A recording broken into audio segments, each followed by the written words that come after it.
What's up, everybody? Welcome to Kinda Funny Games Daily for Tuesday, May 10th, 2022. I'm one of your hosts, Greg Miller, alongside the Rogue One on a Wit It Tuesday, Wednesday, Gary Whitta. Hello, Gary. Hello, Greg. How are you? I'm excellent. How are you? I'm good. I'm glad to see your face and hear your voice. I was thinking this morning when I wake up on a Tuesday, I go, oh yeah, it's Kind of Funny Tuesday. It puts me in a good mood because I do genuinely enjoy doing this every week. I love seeing you, It's a Gary. highlight in my week. I don't get out much. That's not true. I don't know. It's true. I don't You have a beautiful family, Listen, a we stunning still have career in film and comics. Yeah, Batman but I Fortress don't coming out actually very soon. I don't actually get out and socialize very much. Well, that's overrated. So this is it. This is what subs in for that. But yes, Batman Fortress. 2 weeks from today will be in a comic store if there is one near you, or you can go get it on one of the comics apps. Is it really coming out on Tuesday, or is it coming out on Wednesday? It's coming out on 2 weeks from today, the 24th. So I believe that's a Tuesday, even though today's technically a Wednesday. Even comics industry is confused by where Gary is. Gary, if people don't know, what's the elevator pitch for Batman Fortress? Alien invasion of Earth. Superman's missing. Batman has to find a way to defeat the aliens without the help of any super heroic friends, because all the Justice League get wiped out as well. Oops, spoiler. But it's really fun, and we got a lot of DC. Amazingly, like I sent the thing saying, "Look, this is what I want to do," and they're just like, "Yeah, I'd like feel free to say no because I know that's what you're going to say." And they were like, "Oh yeah, Jim Lee just signed off on this." I'm like, "What the fuck?" So they actually let me do it. It's a lot of. I don't know if they'll ever let me do another Batman book, so I just kind of like threw the kitchen sink at this one. It's got all my personal that's what you said favorite. when we did the Joker story too. Yeah, it's got all my personal favorite DC characters in it, like ones you know, ones you've like hardly ever heard of, a few new ones we've created. As you know, Greg, Superman's my favorite character. So even though they said we want to do a Batman book, because Matt Reeves and everything, it's all about Batman this year. We're going to be very Batman centric.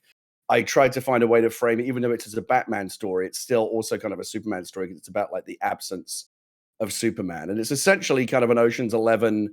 It's a little bit Raiders Lost Ark, like going around the world trying to figure out like how to do it, but then actually doing it with like a second string team of superheroes, because they're like the best ones that Bruce Wayne can put together. Trying to figure out a way how to break into the Fortress of Solitude, because somewhere in there is the secret to defeating these aliens. So yeah, it's cool. Well, Gary, 2 weeks from today, I can't wait. Comic shops everywhere, all the comic digital services you can imagine. But if you needed more Batman news, then guess what? We have you covered. Let's talk about Gotham Knights ditching last gen. You might be able to get a PS5 sooner than you think. And the Division 2 is getting content this week. New content this week. We'll talk about all that and more, because this is Kinda Funny Games Daily. Each and every weekday on a variety of platforms, we run you through the nerdy video game news you need to know about. If you like that, be part of the show. Patreon.com/kindafunnygames. Over on Patreon.com/kindafunnygames, you can write in to be part of the show. You can get the show ad-free. You can get the show with the exclusive post show we do each and every weekday. And you can watch us record shows like P.S. I Love You XOXO, the XCast, and the Gamescast, all live a day before anybody else. However, if you have no bucks toss our way on Patreon.com/kindafunnygames, it's no big deal. You can watch each and every episode of the show for free. YouTube.com/kindafunnygames, roosterteeth.com, or podcast services around the globe. If that wasn't good enough for you, you can watch live as we record Kinda Funny Games Daily on twitch.tv/kindafunnygames. Over there, of course, we ask that maybe you think about subbing or using your Amazon Prime to give us your free sub that you get each and every 30 days. But more importantly, and for free, we ask you to keep us honest. You can go to kindafunny.com/you're wrong and tell us what we screw up as we screw it up, so we can set the record straight for everybody watching later. And if you needed one more way, you could use the creator code Kinda Funny on the Epic Game Store. You do that, and then every purchase you make on the Epic Game Store kicks us a few bucks. It also works with Fortnite. It also works with Rocket League. It also works with anything else using the Epic Game Store on any console of your choice. So please use Kinda Funny. Speaking of Kinda Funny, that's what you're watching. That's what this is. And housekeeping for you. Kinda Funny Wrestling is live right now. That's right. A brand new episode of Midday Mayhem is live on youtube.com/kindafunnygames. Jeff Grubb goes way too far and hurts the one and only Imran Khan. Gary, there's a lot of concern over there. We had to fly Rebecca Valentine over to Leeds, England, where the match was. Imran is in a bad way after what happened to him and Jeff Grubb in the ring. So if you can check that out, youtube.com/ I do appreciate you saying Leeds, England. Otherwise, I might have struggled to know where Leeds is. How am I doing in that, by the way? I see a lot of these promotional tweets. I don't see me featuring in a lot of them. Am I like a fucking second string character here, or what's going on? Gary, do you think you'd ever be a second string character? Do you think that's? I mean, I feel like one right now. You tell me. Gary, I'll let you know that I have quite the thing in the future for you and the entire. Oh, you got big plans for me? Okay. Oh yeah. You know how this is. Rome wasn't built in a day. I got all sorts of people out here feuding and doing stuff, but I got plans for you. Don't worry.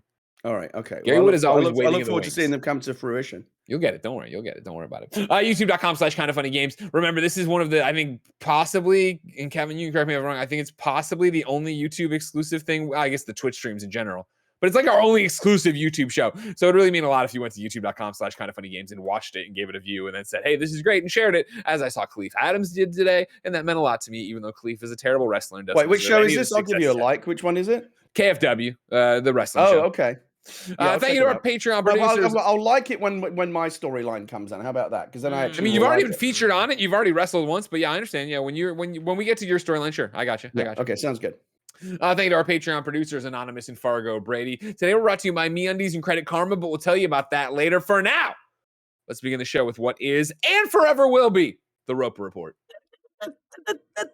Time for some news. 10 items on the Roper Report. Baker's dozen. Financial reports are coming out of everybody's woo-wahs, and let me tell you, we got lots to talk about. But we will start in a city called Gotham. Gotham Knights is dumping the PS4 and Xbox One versions of their game. This is Michael McWhertor over at Polygon. Kevin, I put a link in here, like a 13-minute developer walkthrough of Gotham Knights dropped today, featuring Nightwing and Red Hood gameplay. So, Gary, you watched a little bit about that. Listen, and then we can talk about it. Warner Brothers Interactive Entertainment's new Batman Arkham spinoff, Gotham Knights, is coming to PlayStation 5, Windows PC, and Xbox Series X this October, and only those platforms. And Kevin, if you want to jump a little bit in here, the game is no longer slated for release on last-gen consoles, PS4 and Xbox One, Warner Brothers announced Tuesday. In a news release announcing a new gameplay trailer for Gotham Knights, WBIE said, quote, to provide players with the best possible gameplay experience, the game will release on PlayStation 5, Xbox Series X/S, and PC, and will not be available on PlayStation 4 or Xbox One consoles, end quote. When WBIE was and developer WB Games Montreal announced Gotham Knights back in August 2020, it was a cross-generational game. But it appears the ongoing delayed development of the cooperative action adventure has shifted its current generation to current platforms only. Gotham Knights is slated for release on October 25th after being delayed out of 2021 last year. The open-world action game is set in Gotham City, which no longer has its famous protector, Batman. In the game, Bruce Wayne has supposedly perished in a massive explosion, but in a message to his surviving comrades, Robin, Nightwing, Red Hood, and Batgirl, he tells them how to carry on in his absence. The game's antagonist will be the Court of Owls, a generations-long secret society made up of Gotham's wealthiest families. Now, Gary, where do you want to tackle? You could start with there's now going to be, no last gen versions, or you could commentate on what you're seeing right now and your interest level in Gotham Knights. The ball is in your court, much like you will be in the squared circle one day for KFW. So, let's just tackle kind of the bigger picture. You're right. There are multiple angles of attack here. There's a lot to discuss with a story like this, both in terms of this particular case and then what it means for the wider picture. First of all, yeah, I acknowledge my privilege here. It's an easy thing for me to say because I have a PlayStation 5. I'm very lucky to have one. Sure. But I think so I'm not affected by this news, but I think it's a good move and I think it's the right move. We're 18 months into the current generation now. This isn't the first, next gen exclusive game. Far from it. We've seen many already. But I think 18 months in, it's not, I don't think it's unreasonable to start seeing more and more games saying, we're just all in on this generation now. And it's, still, I think, an interesting financial or an economic choice for a lot of developers to make, right? Because there's still a lot of PlayStation 4s out there, right? And Xbox Ones. There's a lot of last gen consoles out there. There's still money to be made on those consoles. The FIFAs and the Maddens of the world and the Just Dances of the world will continue to support those last gen consoles for a while longer. But these new triple A cutting edge games where, we're well into the next gen now and we're demanding, next gen performance, and we want to be blown away by this stuff. We saw what happened with Cyberpunk. There was a big conversation about whether or not they should have just held it and gone all in on next gen technology rather than try to, shoehorn that game into old tech, which, clearly, wasn't good, right? The PlayStation 4 version was a disaster and was one of the big problems that they had surrounding the narrative of the launch of that game. Now, can I pause you real quick? Yeah.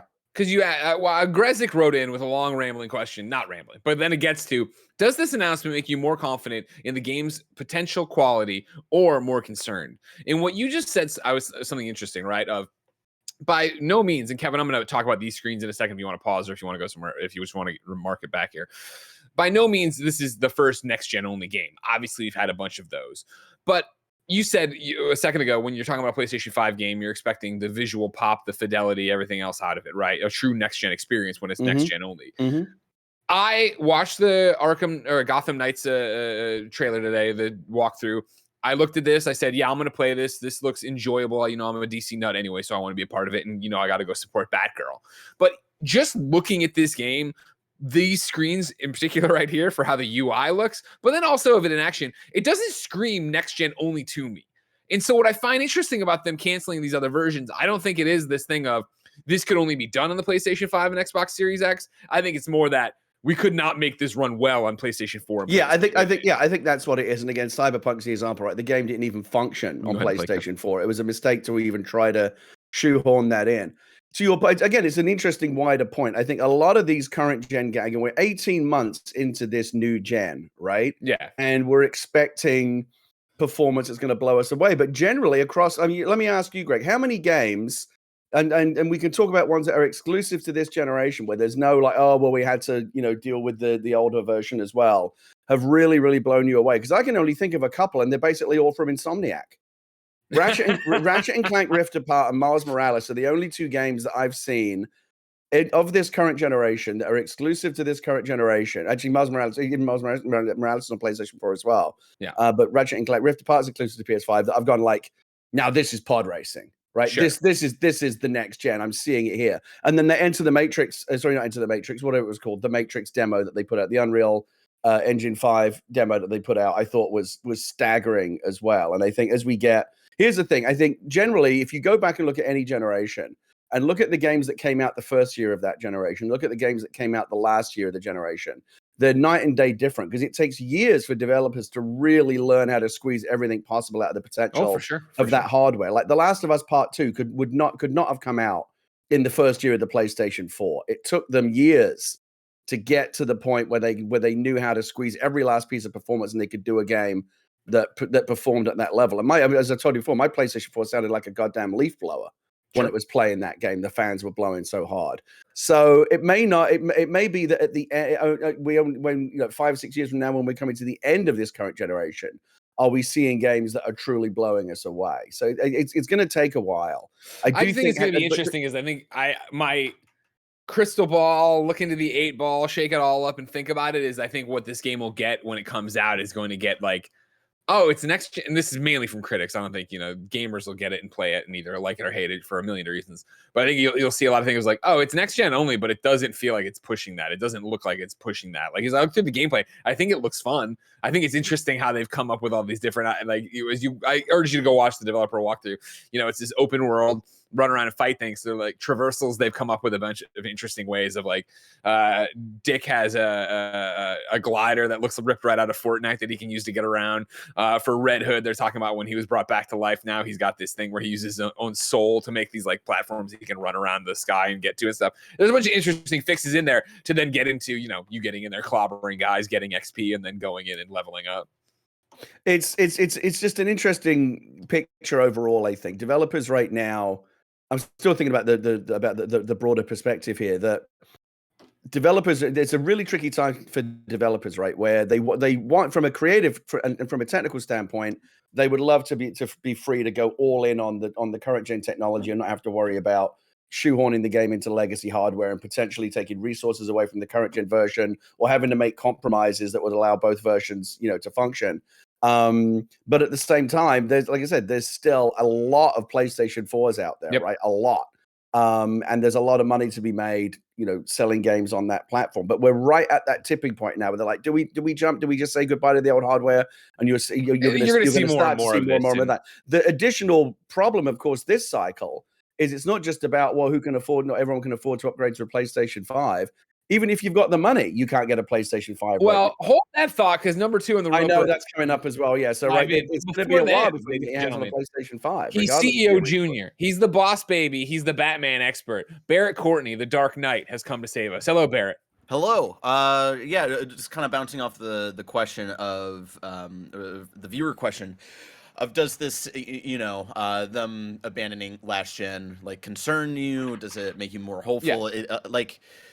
I don't think this announcement moves my hype or fear of this game in any sort of way. I think more so that was moved by more of the gameplay stuff and the systems that they showed in this walkthrough, right? Seeing just random things kind of pop out of enemies as you beat them up to collect material for whatever. There's little icons of Avengers, Barrett. Yeah, and that concerns me a little bit. There's a logo that looks like a bunch of little investigation kind of eyeglass kind of things that you're picking up. It's are those gonna be points to make you a better investigator in crime scenes? That concerns me a little bit.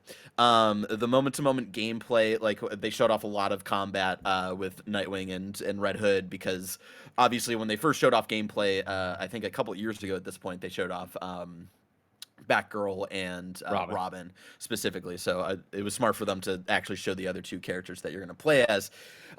With that, though, I can understand why they showed off Batgirl and Robin first. Nightwing looks a little closer to them, but a little slower. Red Hood, I'm kind of scratching my head at, with obviously him being gun focused, right? How are they really going to pull off the kind of third person brawler action gameplay that we've known and that they're still kind of doing in this game, but with guns? I'm not non-lethal rounds. They made a point to call out. I was like, all right. Yeah, it's like the bat tank in Arkham Knight, where they're it's not lethal when you shoot at people, but it is lethal when you shoot at just the unmanned tanks or whatever. His gameplay looked a little concerning to me. I don't know how good that's going to feel. It reminds me a lot of Guardians of the Galaxy playing as Star-Lord. Star-Lord. Always felt a little slow and weird to me. And so granted that'll probably be they talked about you can play through as any of the characters and stuff like that. So I wonder if I can stick with Batgirl the entire time, because they even said in that presentation a couple of years ago of hey, if you've played some other Batman games, she's gonna be the most familiar, So maybe I can just avoid Red Hood altogether. But I wonder, for people who've been wanting to play as Red Hood, we've been hearing, even Andy and some others who aren't as into Batman kind of see Red Hood and they're that'd be cool to play as him. For sure. I wonder if they're gonna stick with it, if his gameplay kind of actually feels as stiff as it looks.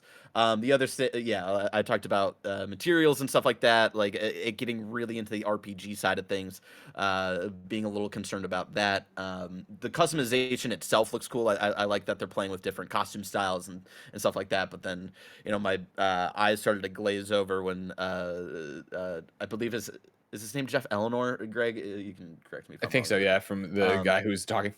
Yeah, and he talked about having mods for each armor set. My eyes started to glaze over a little bit, Greg. It does it reeks of Avengers a little bit. It reeks of even a little bit of modern Assassin's Creed stuff, where you have armor sets and you're adding mods to them to improve them little bit by little bit, and that's just very antithetical to what classic Batman games that we've known for the last decade. I thought the different suits they showed looked good, but they did have their uses. But it struck me so much like Assassin's Creed or Avengers, where there's all these stats, and it's that will matter if we want to go whatever their end game is. If there's some never-ending raid room kind of thing, when we're out there just playing, it'll help you fight Mr. Freeze Gang or whatever the hell it is.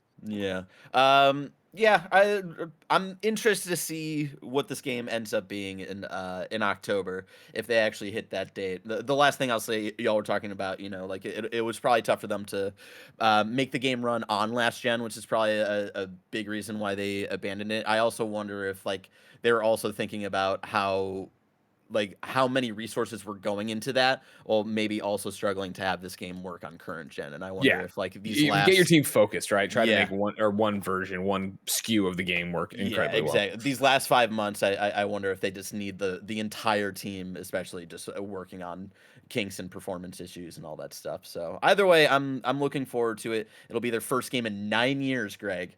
So I'm interested to see how they follow up and hopefully get out from under the shadow of Rocksteady. well. Have you given any more thought to playing with me, or are you still going to try not to? We'll see. You know me, Greg. Piece of Batman games are they're very special to me, and that's like that's a solo experience to me. But remember, you've given me this excuse before, and then you've said on other shows that you play with other people. So it really feels like that's the excuse you give me not to play with me. But then like Andy even fucking acts a little bit interested. You're like, oh well, we could play together. Hey Kevin, you trying to play this game? Kevin, cut his microphone. I'm Number 2 on the Roper report. Man. Sony expects to ship 56% more PlayStation 5s this year and claims, quote, demand is higher than that. We go to VGC, where Jordan Midler writes. Sony has said it expects to sell 56% more PS5s during its current financial year compared to the previous period, and claim that that even this won't satisfy consumer demand. The company announced on Tuesday it had shipped 11.5 million PS5 consoles during the fiscal year 21 financial year that ended March 2022, missing out on the initial target of 14.8 million consoles by over 3 million units, which it said was due to past parts shortages. However, the company said it expects to sell significantly more PlayStation 5 consoles during its current fiscal year ending March 2023 at around 18 million units, and that it felt, quote, very comfortable it could achieve the target. Commenting further during Sony's financial webcast on Tuesday, the CFO suggested that the company was being conservative with its projected hardware sales numbers because this is what it felt it could safely produce within current conditions. Quote, 18 million units is what we feel very comfortable we can get the parts and components for during FY 22, the CFO said during the webcast, transcribed by VGC. Matt Piscatella, executive director and video game industry advisor over at the NPD group, quote tweeted this article and said, would obviously be a significant help to the U.S. games market, which was down in calendar Q1. Associated impact to content and accessory sales would also be a huge benefit. Been rough sledding lately, so fingers crossed. Gary, it's almost over. You're going to be able to walk into any Walmart and get a PS5 within days, is what this means, right? No, because scalpers are going to buy them all. Damn it! I thought we were there, Gary. I thought this was the moment. Listen, so first of all, we saw this coming, right? I think I told you on Games Daily a while ago that Sony would not be able to, like, you're not going to get to, Sony were basically, I've known this for a while, that then you're not going to get to a point where you can just walk into a Walmart or a Target or a Best Buy or whatever and just grab a PlayStation 5 off a big pile of them and go check out. That's 2023 at least, right? And that's optimistic. And as long as there's any kind of shortage, as long as you're continuing to walk into those retail stores or going on to Amazon or whatever retailer is your preference and finding that they're not available and you're going on a wait list, scalpers are going to continue to capitalize on that. And you know my feeling about scalpers. I mean, they're making the situation worse, right? They're making it worse for everyone. This is how low some people are, Greg. I'm going to go on a bit of a tangent here. Did you know that there's a shortage of baby formula? I did know this because we use a subscription thing and they hit us up to be like, hey, this is happening.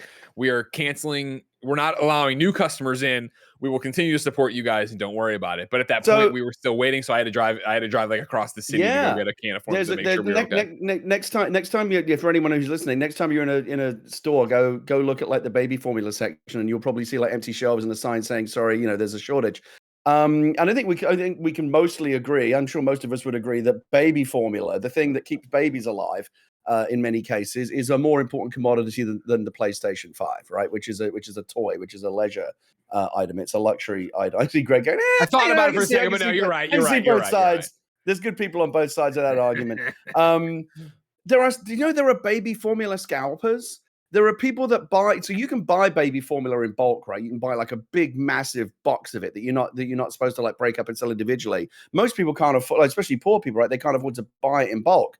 But some scalpers will buy these big packages of baby formula in bulk, break them out into the individual like retail boxes, And don't forget, they're already getting a deal, right? Because when you buy in bulk like that, you're paying less than the individual unit price because they'll give you a discount for a bulk purchase. And then they sell that on at like double the markup for people that are desperate to feed their babies. This is how fucking low some people are. If they'll hold you over a barrel to feed your baby, yeah, they'll hold you over a barrel to get a PlayStation 5. I don't know what the solution is. It's short of finding some way to just issue some kind of like species-wide firmware update for the human soul, right, to stop people being fucking shitty all the time, it's going to continue to be a problem. And again, the only way that Sony is going to get past the scalper problem will be get to a point where there are so many legitimate units in the channel that you don't need scalpers anymore, right? Scalpers thrive on scarcity. Until the scarcity goes away, which won't be until next year at least, the scalpers are going to continue to make everything worse. It's a sad story, Greg. I know. I hear you. It sucks. PlayStation 5 might be a bit more important than Formula. I'm just saying, I don't know. I can't, I'm back and forth on it. But, would I rather Ben be versed in trophies or be able to eat every day? He can cut back. You've seen those cheeks. He's huge. Number 3. Yeah, I mean, a baby could probably live off its own fat for like several weeks, right? I'm just saying I cut it down. This kid, Kevin, every 3 hours with the bottles. You know what I mean? Like, I could eat all these jelly beans right now, but instead I will slow play them. That's what I'll do, and he could learn a thing or two about that. That's all I'm saying. Babies are the worst. And then what do you do after what do they do after they've had too much to eat, Greg? Puke a lot of it up. They fucking throw up on you. Outrageous. Speaking of outrage, number 3 on the Roper Report, EA and FIFA have officially split up. This is Joe Skrebbels over at IGN. EA has announced that the FIFA series will officially change its name to EA Sports FC after this year's FIFA 23, ending what will be an almost 3-decade partnership with football's governing body. Typo there, it should be soccer's governing body. Announced in a blog post, EA Sports said the name change would take place after the next FIFA game, with more information coming about the first EA Sports FC in July 2023. Quote, this new independent platform will bring fresh opportunity to innovate, create, and evolve, reads a message from Group GM of EA Sports, Cam Weber. Weber made clear that despite dropping the name license, EA Sports FC will keep FIFA's leagues, clubs, and player licenses, including, quote, 19,000 plus players, 700 plus teams, 100 plus stadiums, and 30 leagues. EA included a number of messages of support for the move from the English Premier League, La Liga, Bundesliga, European Football Organization, UEFA, and more. FIFA has not released a statement at time of writing.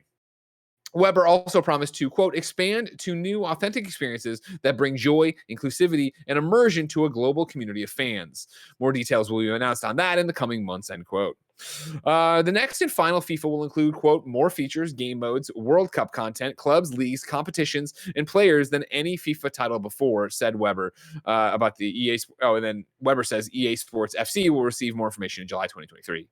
EA had previously said it was exploring the idea of renaming the series and went on to trademark the EA Sports FC name, but this is the first time it's officially been confirmed. Previous reports have suggested that FIFA wants to charge EA $1 billion every 4 years for use of the name. EA CEO Andrew Wilson has reportedly said the only value the FIFA name offers EA outside of a World Cup year is the, quote, 4 letters on the front of the box. He apparently added, I would argue, and this may be a little biased, that the FIFA brand has more meaning as a video game than it does as a governing body of soccer, end quote. FIFA is the international governing body for association football, but has been mired in controversy for many years, including major corruption scandals. It's not clear whether FIFA will grant the license to other companies following the move. The FIFA series is one of the most successful gaming franchises on Earth, both in terms of sales and after-sale revenue. It will be fascinating to see if a change in brand affects the future. Gary, I know you enjoy the football and the FC and the footy. Would you agree with Andrew Wilson that the FIFA brand has more meaning as a video game than it does as a governing body? Yeah, I think that's a good point. I think that the EA Sports association with it has probably made FIFA more well-known, than it ever would have been without that. So the same could probably be said for John Madden. How many people do you think would have heard of John Madden these days if it weren't for the games? I would postulate, Greg, that most people these days that play Madden football could not tell you who the fuck John Madden is or what he did or who he coached or what honors he won or whatever. They even don't though remember the obviously he turkey had with like the 6 turkey legs? Do you remember when they did a Thanksgiving special? They did a Thanksgiving game with John Madden. He started telestrating the turkey to illustrate to kind of demonstrate how he was. At first, I'm going to eat I'm going to eat the drumstick over here, and then I'm going to get into the breast meat. And he was like telestrating his whole approach to like attacking a Thanksgiving. John Madden turkey, was the man, which I thought was fantastic. So yeah, he never flew, drove in that bus everywhere. I know he didn't like to fly, did he? That's why he had that Mega Madden bus. Yeah. Legend, obviously a sports and broadcasting legend, R.I.P. John Went Madden. to my high school. Oh, really? Mm-hmm. Did you ever see him out there? Were you guys like, were you a freshman? He was a senior? We had Madden lights, which are the huge lights that were like for the football. Oh, okay. But our teams, that was terrible. Sure, They cry a lot.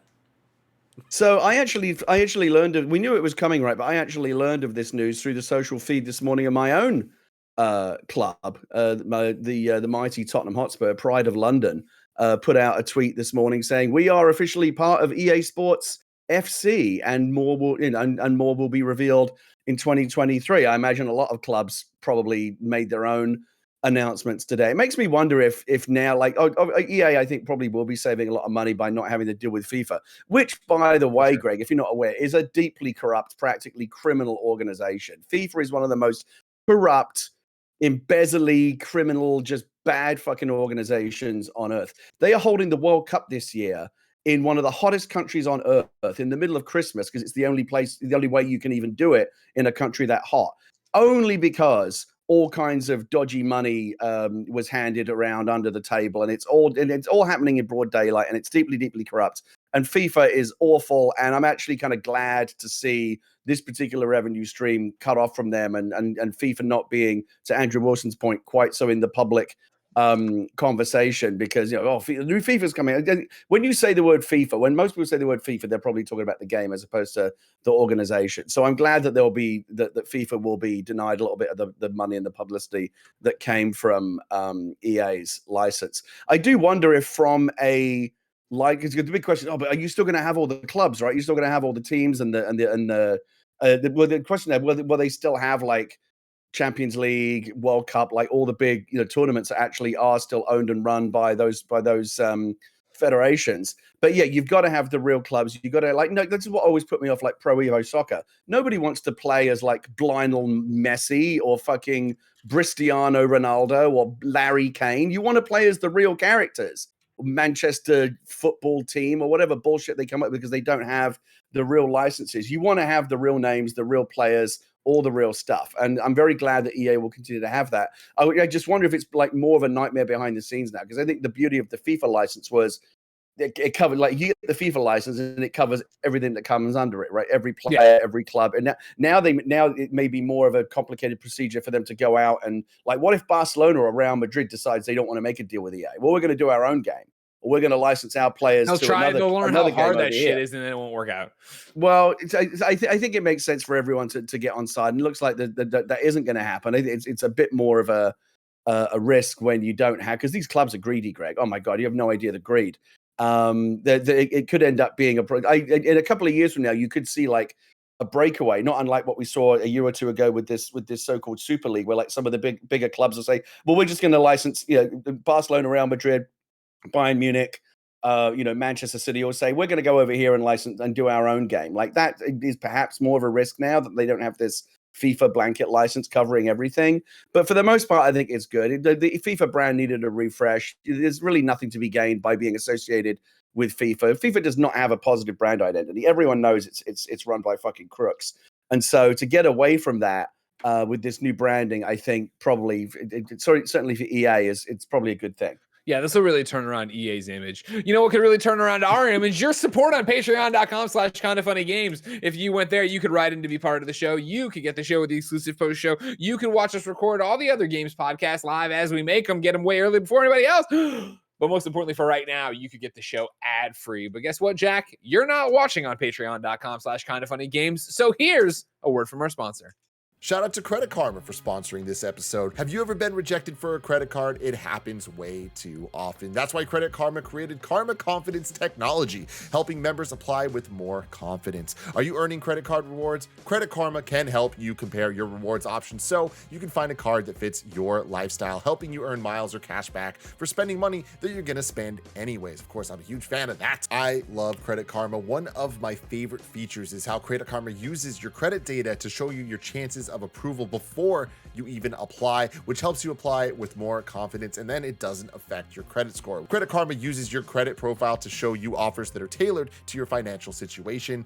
They also partner with a wide range of card issuers so you can be sure that you're exploring all sorts of options. I love Credit Karma. It's so easy to use. Fantastic stuff. Credit Karma, create your own karma. Ready to find the card for you? Head to Credit Karma and check out your personalized mix of offers today. Go to creditkarma.com or the Credit Karma app to find the card for you. That's creditkarma.com. Shout out to MeUndies for sponsoring this episode. You know those days when your coffee shop is out of cold brew and your air conditioner breaks and you try to go to the beach but there's 0 parking spots? Yeah, life can be hard. Good thing MeUndies is here to help you take a break from the hardships of the world and give yourself a soft summer. Of course, I don't need to tell you. I got the MeUndies shirt, I got the MeUndies lounge pants, I'm wearing the MeUndies undies, the socks, even my face mask is MeUndies. I absolutely love MeUndies and their soft micromodal fabric, and you're gonna love it too. I absolutely guarantee it. With MeUndies light and breathable micromodal fabric, you can stay comfy and cool all summer long. They have super fun seasonal prints and tons of styles to choose from in sizes extra small all the way up to 4XL. MeUndies has a great offer for all of you. Any first-time purchasers, you can get 15% off. If you sign up for the free to join membership, you can apply that 15% off to their already discounted membership prices. To get 15% off your first order and 100% satisfaction guarantee, go to MeUndies.com/kindafunny. That's MEUNDIES.com/kindafunny. Let's get in to the meat of the show, ladies and gentlemen. I have financial nugget after financial nugget from PlayStation and Nintendo, all for you. We will start in Sony's camp, which of course is where this PS5 thing came from earlier. We're talking about, but these are shorter. Number 4, PlayStation is putting $300 million more into first-party games and aiming for multiple platforms. This is Ryan Dinsdale at IGN. Don't get excited about the multiple platforms thing, probably. Sony is investing a further $300 million into its first-party PlayStation studios as a two-pronged strategy to grow its gaming business, alongside releasing games on quote-unquote multiple platforms. Revealed in its latest earnings call, Sony made clear this investment is for developing software at existing studios, such as God of War's Sony Santa Monica or Horizon Forbidden West's Guerrilla Games, and is separate to its acquisition plans. Quote, we plan to increase software development expenses aimed at strengthening first-party software at our existing studios by approximately $308 million, Sony said. Going forward, we aim to grow the game business by strengthening our first-party software and developing that software on multiple platforms, end quote.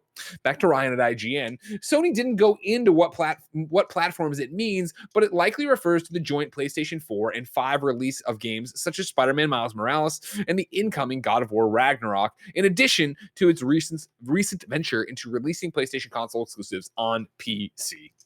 I think it's more PC than PlayStation 4, personally, Gary. Especially as we in this episode, we're talking about Gotham Knights dropping last gen. It's the same thing. There's a lot of games there's a lot of PlayStation 4s out there. You do want to make games for them. I think PlayStation will continue to invest in games that can scale and can be on both, but I would think PC is really the future, as we've seen them talk about with job listings, right? Of like, hey, we're trying to build a PC team and have a strategy for that. I was just going to say, it seems like, again, looking at this in terms of the broader picture, that just the games industry just seems like it's in a very healthy place right now, right? Like, there's like, again, like I said, everyone's recruiting, everyone's hiring, developers, like they can't fill all these jobs. There's just so many things that they want to do. Everyone's growing. All 3 of the major console companies, Sony, Microsoft, and Nintendo, are all doing great, right? They've all got tremendously successful boxes out there right now. They're doing very, very well. So you've got Microsoft out there. Everyone's buying up big, there's a lot of consolidation as well, but it's all part of this growth, gobbling up other companies, Embracers, just big, buying more and more stuff. So much investment going on. To this point, Sony just investing more in its existing studios. PC gaming, of course, again, continues to be good. Valve and Epic, have more money than God You're looking at things like the Steam. I know you're not looking at a Steam Deck, Greg, but trust me, it really is an amazing piece of hardware. And when you do Thank you for eventually get reminding. your I will go hands on check one, my I think email. you'll love it. For my email about this. Of course, no fucking email. And I'm like, maybe it got rerouted. Maybe it's not in my primary box. I put my Steam Deck Playdate in. shipped as well, so I'll have one of those later this week as well. I already have one over here, so don't worry about that. So you have a Playdate. That's really more for my kid. She's very excited about that. But my kid loves the Steam Deck as well. She plays Fall Guys on it. She can't get enough of it. In terms of like financial, economic, just like the health of the business of the gaming industry right now, it just seems like it's very much a bull market. There's a lot. Everyone's growing, everyone's investing. The supply chain issues are obviously the only thing that are holding us back. Just think if there were no supply chain problems right now, and Sony and Microsoft could put all of those consoles into the channel and actually sell a box to everyone who wants one. Think about how much better they'd be doing right now. The business is kind of artificially kind of suppressed, and it's still doing great. It's interesting too, because you talk about the supply chain and how we're coming out, how the pandemic actually helped games. It's one of those, I do wonder where we would be without it. Like, obviously, if we hadn't been locked down, like, would Animal Crossing have been such a runaway success if people could focus on other things? Would there be such a fever for games and game machines right now if we weren't all being locked up, still locked up, not locked up? I've heard. Yeah, I mean, any business that involved you not leaving the house, right? Whether it be getting groceries delivered or Netflix or online video games, we saw things like webcams and microphones. You couldn't get a webcam for a while there because bakery product. Everyone was baking at home. All these different things. They saw some kind of like bounce out of the pandemic. But I think the Animal Crossing example was. I saw another podcast discussing this recently. Would Animal Crossing have sold as many copies if it had, were it not for the pandemic? Maybe not. But even if you shaved like 10-20% off, it'd still be one of the most successful games Nintendo's ever had. I think it inflated it a little bit, but it's not like without the pandemic, Animal Crossing wouldn't have been a mega hit. Of course. I know it would have been big. 36 million units or something. I'm not trying to say that. I was just wondering. But speaking of, this is number 5 in the Roper Report, another PlayStation nugget for you. Sony isn't concerned about a recent PlayStation Plus subscriber dip. This is Andy Robinson over at VGC. Sony has said it's not concerned about a recent dip in PlayStation Plus subscribers and claimed it has, quote, great expectations for its upcoming revamp plan for the summer. In the company's fiscal year 2021 financial results published on Tuesday, Sony reported total PlayStation Plus subscribers of 47.4 million during March 2022, which is down 0.6 million from the previous quarter and by 0.2 million year on year. This appears to represent only the second time in 8 years that PlayStation Plus subscriber numbers have dipped between quarters, with the first dip also having been recorded during the company's 2021 fiscal year in Q1. Sony also recorded a slight decline in monthly active users in March 2022 at 106 million, which is down 5 million from the previous quarter and 3 million year on year.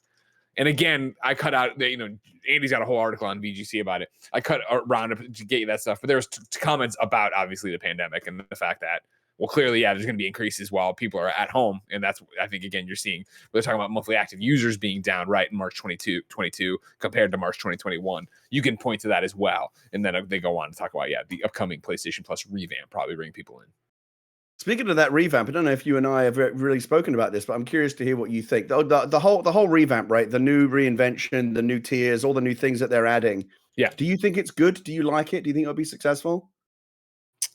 I mean, yes, I think it's good. Yes, I think it'll be successful. I do not think it's going to be game changer. I don't think that's coming out here June 13th, and that's all anyone's going to talk about, and it's going to be these record numbers and yada, yada. I think it's going to be, if you're already subscribed to PlayStation Plus, you're going to continue subscribing to it. I think there's some people who go up in tiers because, oh man, I want to see what those classic games are. What PSP games do they have?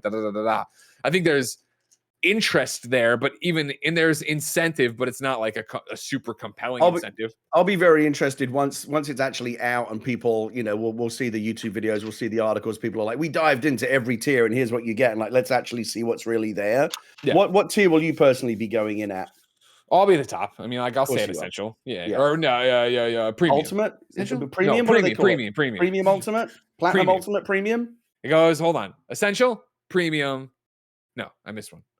Oh, you can tell how good extra Sony's branding is on this. Essential, extra premium. I don't have to know till this shit's out. No, seriously, let's get this right. Essential is the bottom rung, right? Yeah. What's the next one? What's the middle one? Extra. A little bit extra. It's Yeah. not called extra, really, is it? Yeah, PlayStation Plus Extra. And then what's the last one? Zero sugar? Premium. That's the premium. That's the. I see what you did there. I see what you did there. Extra. It's whatever. Is that what they call it? Yeah. So it's essential. Which makes sense. extra, Essentially, you have to have premium. extras a little bit more. Premium's the specialized product. Okay. All right. Gluten Cool. free. I'm sure it'll bring. Yeah, it'll bring people in to try it. It'll be interesting to see how long they stay. But again, they're playing the usual upgrade thing, right? We have talked about this because I remember you and me talking about prices, right? Of like it's either $60 annually, $100 annually, or $120 annually. And if you're gonna put down the $100 for premium or extra, I think you're then. I personally think it's one tier too many. I think people are going to be confused. I think they should have done a regular one and a plussed up one, like they have Game Pass and Game Pass Ultimate. I don't think they needed to have that middle tier. Well, the middle tier though is just to give you that illusion of choice again, like I'm talking about. I know, but it's already starting to remind me, like, you know, these ridiculous grids they have to put out now when they release a game. Here's what you get with the special edition and the digital deluxe and the ultimate edition and this edition and the DLC. You know, if you pre-order it, you get this. And you're looking at a fucking Excel spreadsheet trying to figure out what you get when you buy a game. Yeah. Oh my God. When did gaming become so complicated and annoying? When we let you PC. I was trying to play a game with my kid the other day. I had to update my fucking controllers. Then I had to update the game. Then the system needed an update. I don't want to sound like, old man yells at cloud. I'm sure I'm going to that. But I remember when you could just take a cartridge, fucking slap it in the console, and you were playing it. And the game was broken. The game was broken. It was broken. That was it. Firmware conflicts. They were no like, oh, let me just check with the servers to make sure you haven't stolen this game. Fuck you. Number 6, let's pivot to Nintendo Nuggets. We have some Pokemon sales updates from Wesley LeBlanc over at Game Informer. Nintendo has released its fiscal year 2021-2022 financial results, and these include updated numbers for its long-running Pokemon series. Then he gets into this minutia about them calling it a first-party franchise, even though Game Freak makes it, but blah, blah, blah, blah. More specifically, the recent Generation 4 Sinnoh remakes, Pokemon Brilliant Diamond and Pokemon Shining Pearl, have already sold 14.65 million units, despite just releasing last November. These remakes weren't the only new Pokemon games released during the 2021-2022 fiscal year, though. Pokemon Legends Arceus hit the Switch in January, and it sold 12.64 million units. Even Pokemon Sword and Pokemon Shield, which began Generation 8 on the Switch back in 2019, have had a great year, selling 3.18 million copies. And Pokemon Let's Go Pikachu and Pokemon Let's Go Eevee sold a respectable 1.25 million units as well. Where's your daughter with Pokemon? Is she into that? She doesn't talk about it, or she hasn't expressed as much interest. Like this new game, she wasn't interested. I think she might have not. I don't know about aged out, but she's moved on to other things. She's really into Roblox now. There are other games that she's still like interested in. Like we were doing like a trivia thing the other day, and a Pokemon question came up, but she knew immediately what the Pokemon was. She's still got the knowledge. She's not as engaged with it as she used to be. But I don't think she's necessarily typical. I was just thinking as you were talking about that Pokemon is probably going to, there's no end in sight, right? Like in our lifetime, we'll never see like, oh yeah, remember when Pokemon was a thing? Like what happened to that? Like, no, it's always going to be huge. It's just a perennial thing. It's going to live forever. You are correct, Gary Wood. Next I have from Nintendo Financials, Darryn at GameSpot reporting on Advance Wars and Bayonetta. We'll start with Advance Wars here. In its annual report for the financial year that ended March 31st, Nintendo confirmed that while a number of games are still on track for a 2022 release, Advance Wars 1+2 Reboot Camp isn't on the list at this point. Of course, ladies and gentlemen, remember, Advance Wars was supposed to be out by now, but of course, Russia decided to invade the Ukraine. Nintendo was like, you know what, we'll pump the brakes on this game about invading people, and then that is just left to, it's just out. Nobody knows when it's coming out now, so you have to keep waiting. Not similarly, but in terms of release dates, Darren's talking about Bayonetta. As part of its financial report published this week, Nintendo has confirmed that Bayonetta is still scheduled for a launch in 2022. Development on the third game in the series was originally announced at the Game Awards 2017, but it's been several years before a hint of gameplay was shown off. So keep looking for that. Number 8 on the Roper Report, Switch sales are incredible, and they could pass the PS2. This is Eddie over at GameSpot. Nintendo has now sold more than 107 million Switch consoles, and one analyst believes the hybrid system could surpass the PlayStation 2 to become the best-selling home console in history. As part of Nintendo's latest earnings briefings, the company announced that Switch sales have now reached 107.65 million units as of March 31st. Meanwhile, game sales have climbed to 822.18 million units.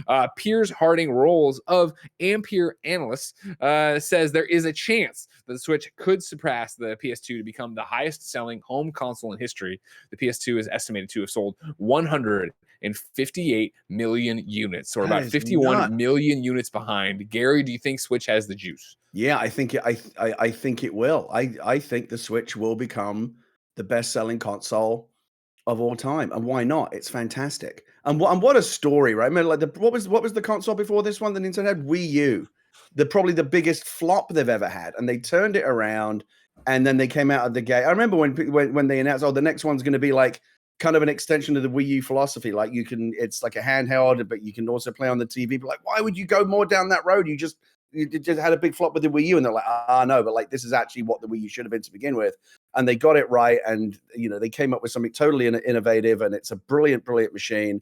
It's just amazing. I would go as far to say that I think the prediction that it's going to go on to become the best-selling console of all time, I think that is going to happen. I also, just on a personal level, would say I think I would now say, as someone who's played and owned all of the systems over the years, that the Switch is now, I think you could say, the best console that Nintendo's ever made in its history. Prior to this, I would have said the Super Nintendo. I think, for me personally, I know it's a matter of taste, the Switch surpasses it. Best console Nintendo's ever made. Greg, agree or disagree? Dude, that's a can of worms that I hadn't even thought about. You're putting me on the spot, but like, I know I'm a Sega kid, so it's not like I have, warm memories for Nintendo in general. It's definitely I was going to say it's definitely the Nintendo console I've enjoyed the most. And it is. Behind that, I would put the N64. I'm not talking about the best. I'm talking about warm memories and nostalgia for it, right? Yeah. Like, I love the N64 because of the wrestling games and Smash Brothers and Zelda and everything that happened to it. But yeah, I mean, the Switch is an incredible machine that I and there's adore. so many people. Where's the next one? Nintendo, the hardware's getting. I just got into this big thing with Tim Geddes when he hosted a few weeks ago. Where's the Switch Pro? We need the next generation. Nintendo's back there going like, why would we fucking do that when we can't sell the ones that we have quickly enough? Like we're making so much money. Why would we change anything? To take the points and intertwine them, right?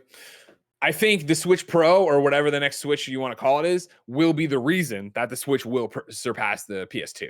Because remember, the PS2 numbers include every redesign of the PS2, of which there were many, right? Oh, yeah. And so when you talk about Switch, now you have the OLED Switch, right? But eventually you're going to have a Switch Pro, a Switch Mini, a Switch whatever. And Switch Lite's already there. Exactly. And they're going to keep doing that because that's what Nintendo does, and that's what the market demands. And those will keep getting racked up here. And you'll see, all these Mike Drucker types, they'll buy them. They'll just buy them left and right. They don't care. You know what I mean? They're always looking for some reason to give 4K Switch Pro, whatever you want to call it. Yes, we will eventually see one, right? Because having to update, hardware every several years, it's inevitable as the tides. The Switch can't be Nintendo's only machine for like the next 20 years, right? I bet sooner or later it will be hopelessly out of date. So of course, yes, there will be another model coming, but I just don't think Nintendo's in a hurry to make one because they're doing just fine the way they are.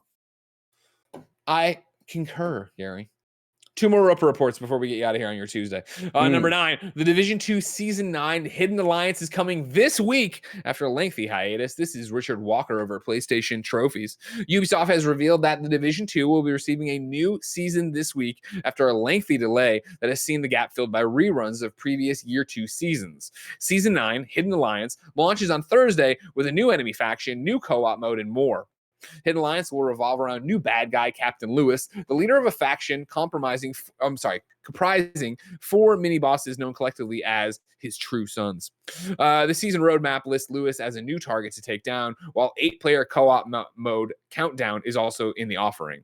Countdown will have 2 fire teams working together at different points on the map as a 15-minute timer ticks down towards your objective. Your goal is to stabilize a power plant before it permanently shuts down. A Season 9 pass with 100 tiers of rewards, 2 apparel events, and a new expertise feature and more are also on the way. Fuck yeah, Gary. Yeah, I was really encouraged to see this news because I thought that the Division was basically done, right? Like I don't think we will see a Division 3, and I think that's sad. But what about Heartland? You'll see Heartland at some point. Well, but the fact that they're saying, listen, there is like significantly more coming for Division 2 players. is great, and it actually makes me, when the Division 1 I loved it. Division 2 I played that to hell as well, and at some point I just kind of dropped off. But since I have the PlayStation, I got the PlayStation 5 update for it. I kind of want to get back into it because I really enjoyed that game. And now that I know there's going to be the thing that's kind of stopped me from getting back in was thinking, well, I'll burn through this content and then like I'll hit a brick wall and I'll be sad there's no more Division. But if they really are going to, continue to support it, maybe I will get back in. Well, I mean, the Division IP I think still has legs. Whether that Heartland thing is ever they've got the big feature film, of course, in development. That's but coming I think out. It's important to call out because, Richard from PlayStation Trophies talks about after a lengthy hiatus, lengthy delay that's seen the gap refilled.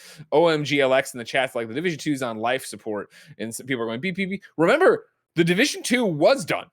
Their last season, they put it out and they were like, hey, they had been building up to it. This would be the end of it. Then that season was so popular and so many people came back to play it. They did better numbers than they did for anything before. They're like, oh shit, fuck, sorry, we'll make more. We'll make another thing. So like, this is them, being like, hey, you guys were good by us. We'll be good by you and give something out. So, but honestly, Ubisoft fucks up a lot these days, right? They put out a lot of stuff that doesn't really resonate, and we don't talk enough about the Division as something that Ubisoft did. It's actually one of the better games that Ubisoft's made in the last 10 years. Dude, Division's fucking good, and it's popular, and people like it. I don't know why we don't talk about it more, but I'm very glad to see that they have that it's remained popular enough that the Ubisoft said, maybe we shouldn't just like. This is the weird one. Remember where it's like with the stuff that had dropped and the way they were doing seasons and the run up to take down the woman whose name escaping me, who is the super bad. Remember it was last year when they gave out PlayStation numbers for at the end of the year, and I ran my numbers, and Division was like my number 2 most played game, and I was like, really? And I had to be like, oh right, that all came out, and I was re-obsessed with it. I was playing with all sorts of people, so like I'm gonna definitely jump in and check this out. I don't know if I'll do Thursday. Well, I guess maybe I'll do Thursday because I'm out of town next week, so and I'm not bringing my PS with me, so I don't want to worry about it. But maybe we should. We never did really jump in. Like I missed the boat on the first time around because I was on Xbox, you were on PlayStation. Yeah. They still won't cross-play it for some reason, but I do when they did the next gen patch for it. Yeah. I went in on the PlayStation 5 side so that we could play, but we never did. Maybe we should do it. Down. Let's roll Thursday. Let's roll together. I'll play with you. Or whenever. If you want to get in there early and start leveling up, I can do that with you too. Well, I might just do on that new patch that had the gang. What's it called? Warlords of New York. Yeah.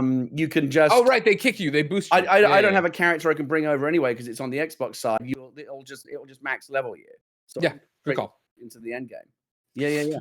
10th and finally, Nintendo has an Indie World tomorrow. Tune in May 11th at 7 a.m. Pacific for a new Indie World showcase featuring roughly 20 minutes of information on upcoming indie games headed to the Nintendo Switch. Yes, ladies and gentlemen, Kinda Funny Games will be reacting to it live, twitch.tv/KindaFunnyGames. If you don't want to join us at 7 a.m. Pacific, you'll probably be able to catch it when you wake up, youtube.com/KindaFunnyGames. But Gary, 20 minutes of upcoming indie games tomorrow on Nintendo Switch. You stoked?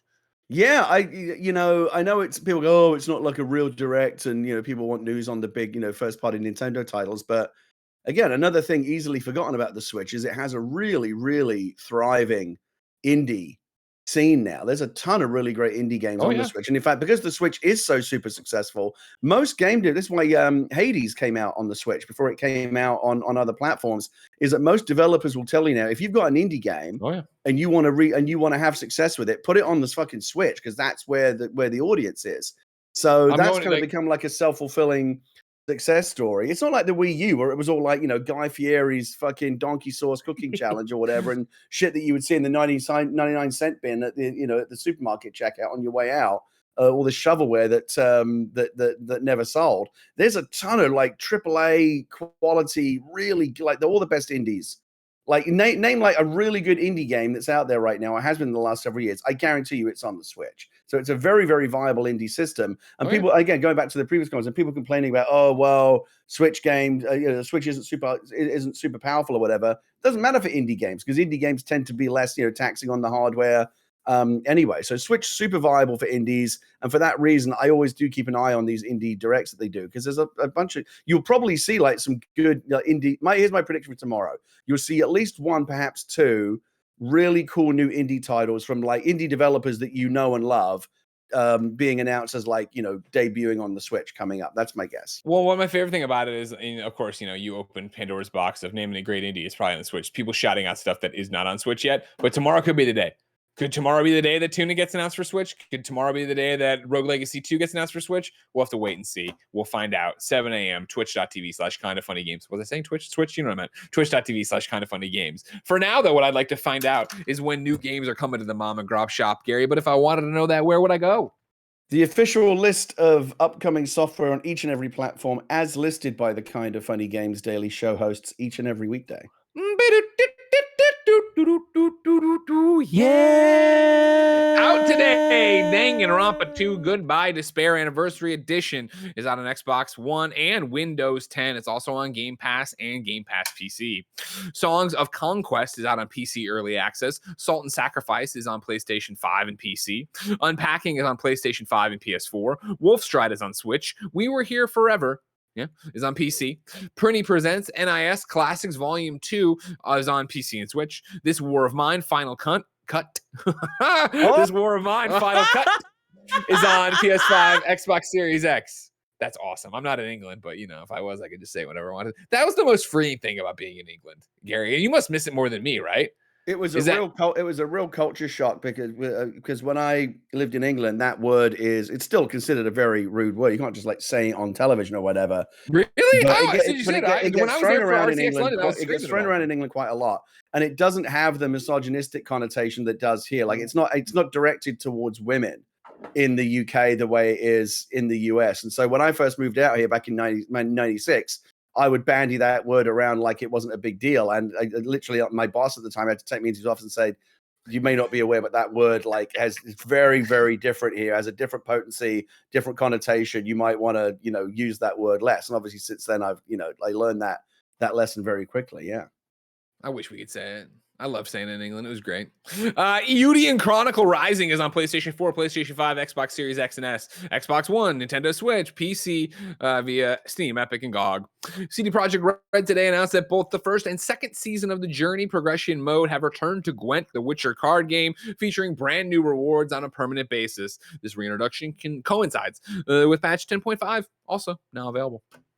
And then new dates for you. WWE 2K19 and WWE 2K20 servers are going to shut down at the end of June. And then Microsoft tweeted, "Attention flight simmers. This is your captain speaking. The Top Gun Maverick experience is taking off May 25th in Microsoft Flight Simulator." I'm excited about that. I heard the movie's good too.